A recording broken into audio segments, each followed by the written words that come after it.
All right, guys, the wait's finally over. Last video, you guys saw the car get off the hoist and run under its own power.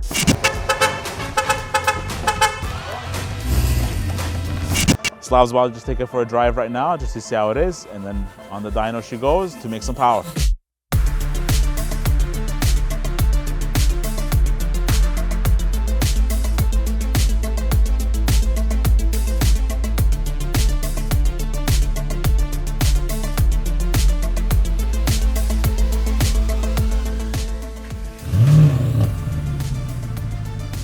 So first impression, let's go for a quick drive in the car.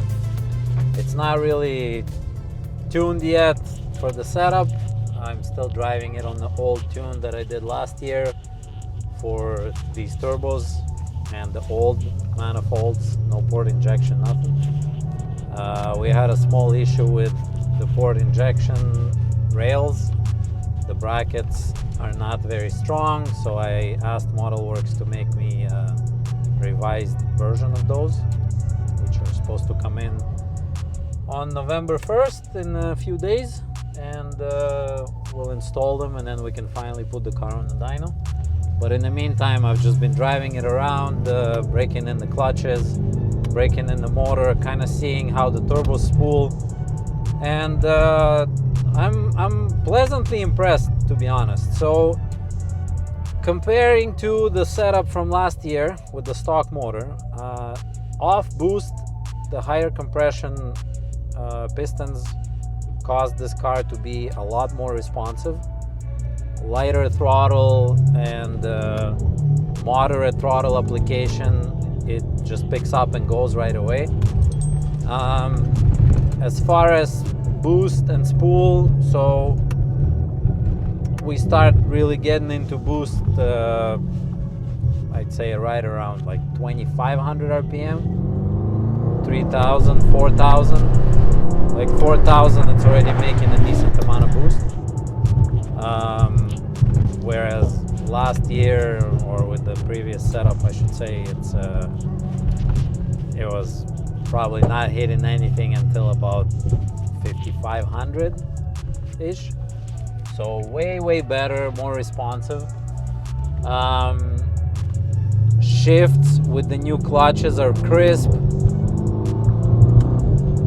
nice and smooth, no hiccups, no issues at all. Pretty impressed with that. You can hear the pops over there.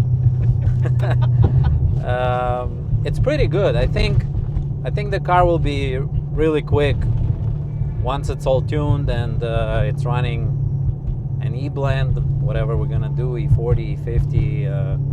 We'll see what we have enough fuel system for. And yeah, we're gonna try to make the power that we wanted. The goal was 1,500 horse. We'll see if we can make at least 1,300, maybe 1,400 wheel, and then do some pulls on the street or track in Mexico, you know. See what it's capable of.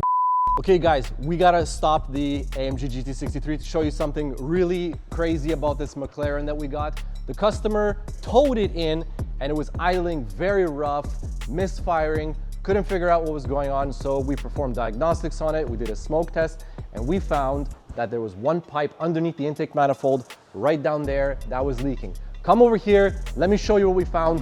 So here's the pipe that's leaking. It goes right down here inside this intake manifold. It's for the ISG, the intake sound generation system. And here's how it fails. This is actually quite dangerous in my opinion. When you're driving the car and you have your foot pretty much down all the way to the floor, you could be traveling 100 kilometers, 200, maybe even 300 kilometers an hour. This pipe has a lot of boost, and once it detaches and it comes off like this from this little plate right here, you will actually have the car run really rough and misfire potentially and idle very bad at speed or at idle. So guys, bring your McLarens. We have the solution for you if you want to avoid this headache or this problem in the future, because you never know. You could be driving, you're enjoying your car, have a spirited drive, and all of a sudden you have this failure and potential for an accident. And that's something that we definitely don't want. Anyways, let's get back on the AMG GT63. Okay, enough with the McLaren talk here. Let's get back to the fast stuff. We're just gonna strap Slav's GT63 on the dyno. Slowly start making jam on it. Custom tune it. You guys will hear some nice noises it's gonna make. For now, I'm putting the dyno in 4-wheel drive mode. In case you guys didn't know, we have a DynoJet all-wheel drive dyno, one of only few in the city. So if you wanna get your car dynoed on a benchmark dyno, let us know.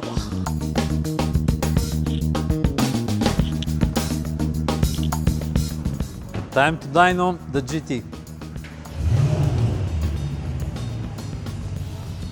We still don't have the brackets for the port injection rails, the ones I was talking about when we went for a little drive. So just gonna dyno it on pump, tune it, see what we can get out of it for now. Maybe put a little bit of E on it, but it's not gonna make the full jam yet until we get those brackets in. So see what we can do. It's been driving good so far. I rolled into it a couple times. It's not, I mean, they didn't take it past 5,000, right? So that's kind of where all the boost is coming on and then shift. Usually on pump gas, well, now this is a higher compression motor, so truly, I don't know how it's gonna behave with 94 octane and if it's gonna knock or not, how much power it's gonna wanna make. I know on ethanol it'll make more, but you know, on pump gas, we'll see. It's the beginning of the 8-second, you know, journey. Yeah, the real challenge is for it to run 8s with Big Benny in there. It's gonna be very difficult to run 8s in this car. With Benny. With me in the car, yeah. Yo, you know, you make sure you don't strap it from the steering rack, right? From the tie rods. That only happened once 10 years ago. Make sure you don't do that. I don't want to be replacing my steering rack in the car. Yeah, I made a boo-boo a few years ago and the car that was on got a custom alignment. It was like towing out 50 degrees each way, like opposite. That was expensive to replace, but I learned, right?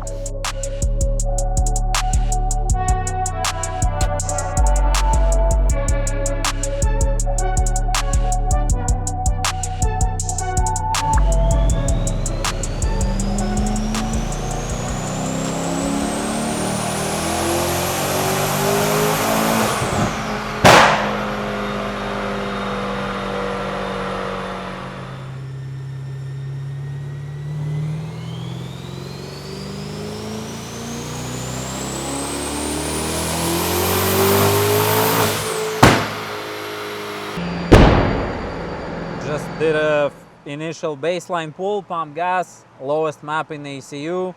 No ethanol in the tank at all, so straight 94 from the pump. 1.45 bar boost pressure, so pretty low boost, like 22 pounds, give or take. Revved it to about 6,500, let off just to see the log, make sure everything's safe, everything's good. So far, everything's looking good, no problems. All the data looks good. I'll start adding some more boost. And my goal for pump is probably around 1.9 to 2 bar. So let's do it and see what it makes.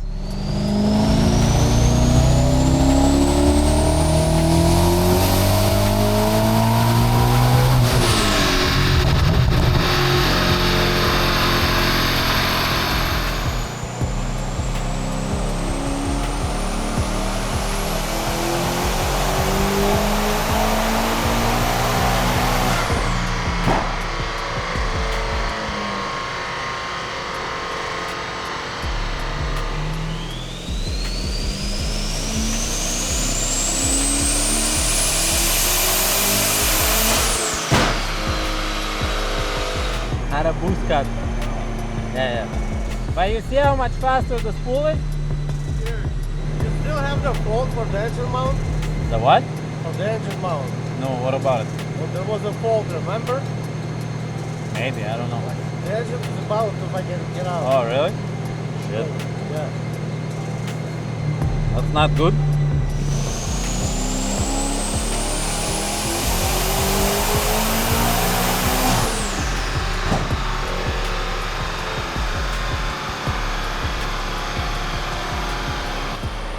A little bit of boost, a little bit more.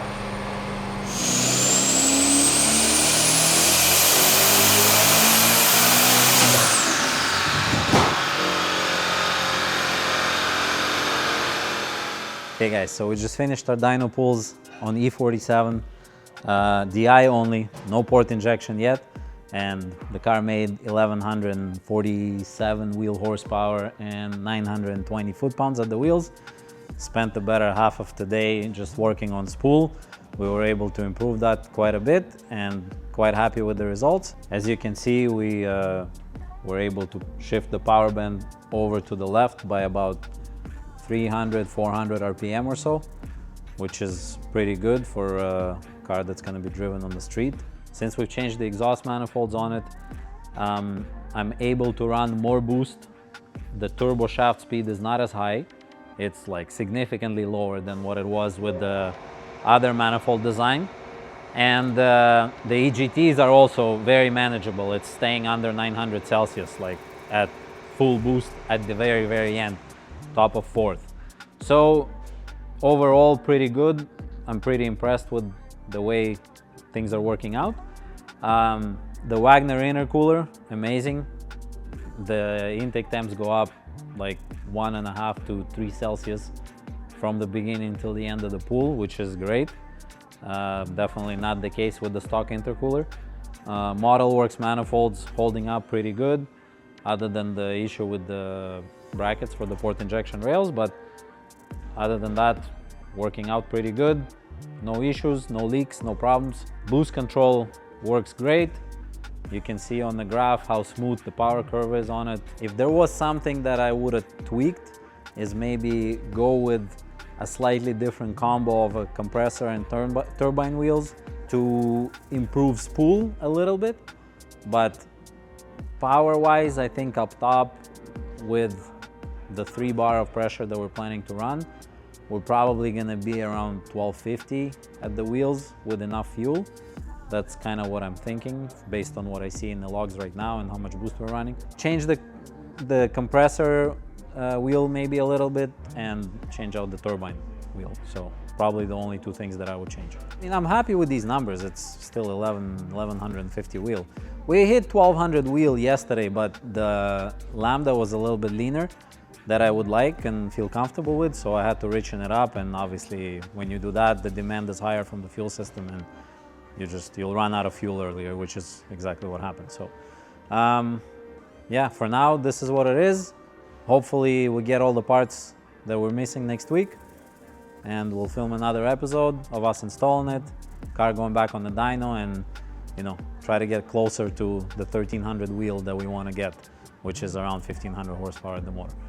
So if you guys have enjoyed the episode so far, subscribe, like, share, and we'll see you in the next one.